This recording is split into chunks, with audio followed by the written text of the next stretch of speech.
আসসালামু আলাইকুম ওরাহমাতুল্লাহি ওয়া বারাকাতুহু। প্রিয় দর্শক, আজ আমরা সিজদা করার সঠিক পদ্ধতি শিখব ইনশাআল্লাহ। সিজদার নিয়ম: সিজদার সময় প্রথমে মাটিতে হাঁটু দুটি রাখবে, পরে কান বরাবর দুহাত রাখবে। হাতের আঙ্গুলগুলো মিলিয়ে রাখবে। অতঃপর দুহাতের মধ্যস্থলে মাথা রাখবে। মহিলারা সিজদা করার জন্য প্রথমে পেছনের অংশ মাটিতে লাগিয়ে দুপা ডানদিকে রেখে দুহাত দুহাঁটুর পার্শ্বে দিয়ে বিছিয়ে দিয়ে হাঁটুর সামনে সিজদা করবে।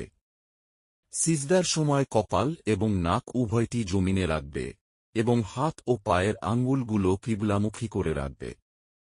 সিজদার সময় মহিলারা পা খাড়া করে রাখবে না, বরং ডানদিকে বের করে দিয়ে কাত করে বিছিয়ে রাখবে।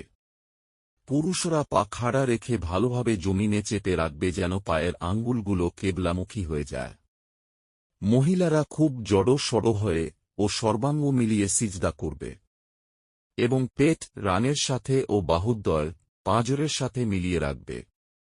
উভয় হাত হাঁটুর সাথে মিলিয়ে জমিনে বিছিয়ে দেবে। পুরুষরা খুব প্রশান্তভাবে এক অঙ্গ অন্য অঙ্গ হতে পৃথক রেখে সিজদা করবে।